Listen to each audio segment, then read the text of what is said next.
Baik, jadi ketika kita mendengar orang berbicara tentang PT UN atau Peradilan Tata Usaha Negara, maka yang akan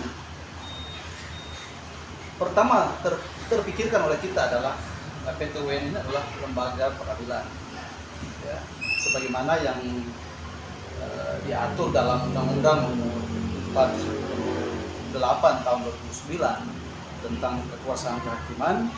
Di situ peradilan kita atau badan peradilan di negara kita ini dibagi menjadi 4, yaitu ada peradilan umum, peradilan agama, peradilan militer, dan peradilan tata usaha negara. Ditambah dengan 1 Mahkamah Konstitusi. Nah, kembali kepada topik kita yaitu PT UN. Maka PT UN ini menjadi penting dalam pembicaraan kita pada pembahasan hari ini.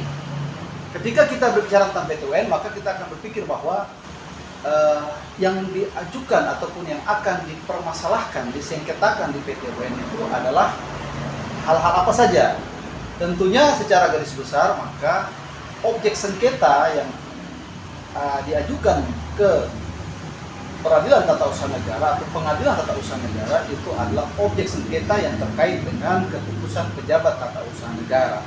Siapa itu pejabat tata usaha negara?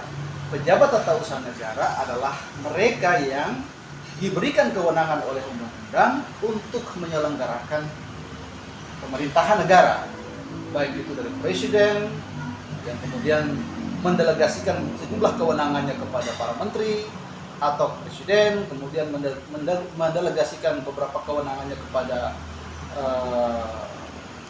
gubernur, bupati, dan wali kota sampai ke tingkat daerah. Mereka ini semua adalah pejabat tata usaha negara yang oleh undang-undang kemudian diberikan kewenangan untuk membuat keputusan ataupun peraturan-peraturan yang terkait dengan penyelenggaraan atau pelaksanaan kewenangan-kewenangan yang diberikan pada mereka.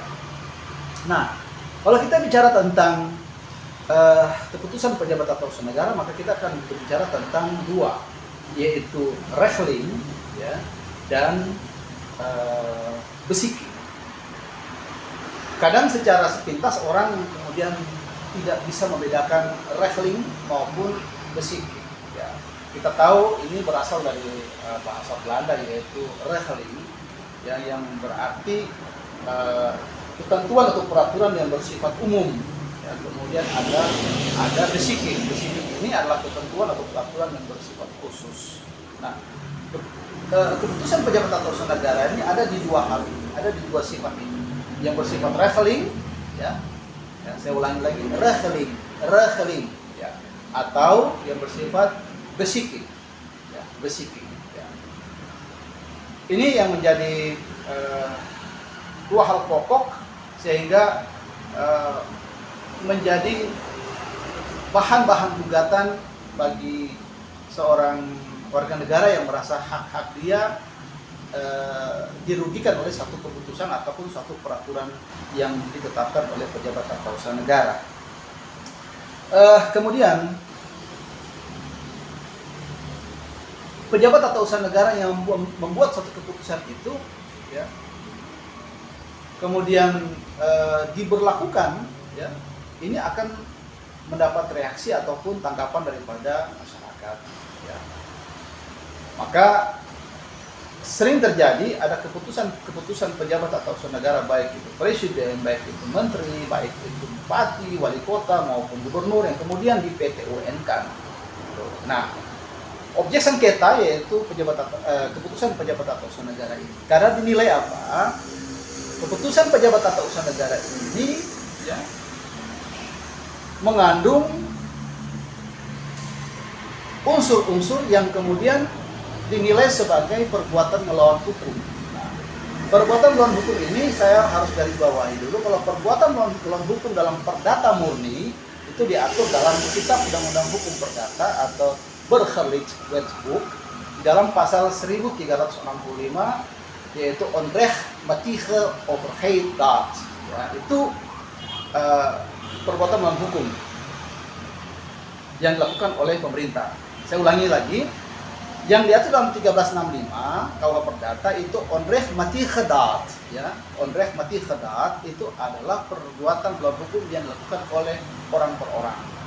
Namun dalam konteks sengketa di PT UN, maka onreh mati khadat itu dilakukan oleh penguasa. Ya, maka dalam hukum administrasi negara kita mengenal dengan onrecht matige overheidsdaad. Onrecht matige overheidsdaad. Perbuatan melawan hukum yang dilakukan oleh penguasa. Nah, inilah ketika unsur-unsur perbuatan melawan hukum ini terpenuhi, maka ini sudah menjadi satu objek sengketa di PT UN. Nah,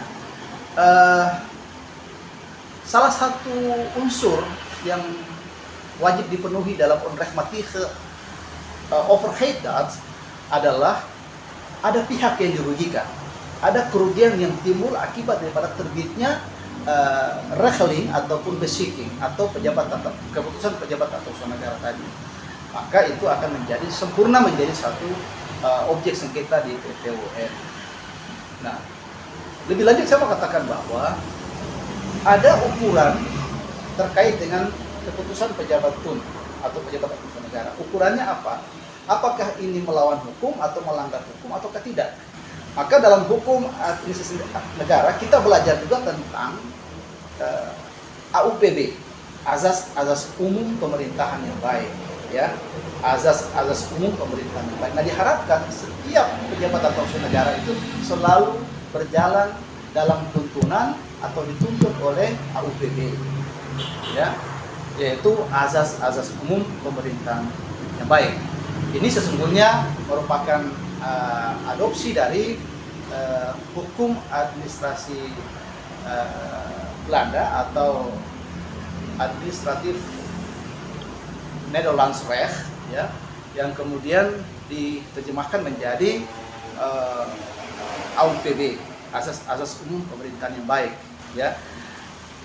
Kalau dalam istilah bahasa Belanda hukumnya itu ABB atau Algemene Beginselen van Behoorlijk Bestuur.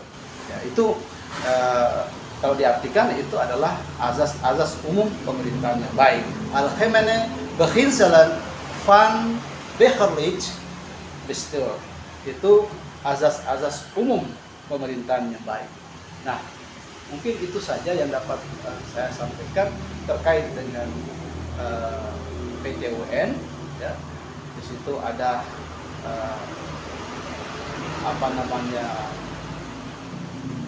keputusan pejabat atau usaha negara yang menjadi syarat, ya, adanya gugatan ke PT UN, yaitu keputusan pejabat atau usaha negara yang secara nyata dinilai melanggar hukum atau overheidsdaad, ya, dan kemudian menimbulkan kerugian kepada pihak tertentu. Maka pihak tertentu itulah yang berkompeten, berwenang untuk mengajukan gugatan pada PT UN sebagai pihak yang dirugikan.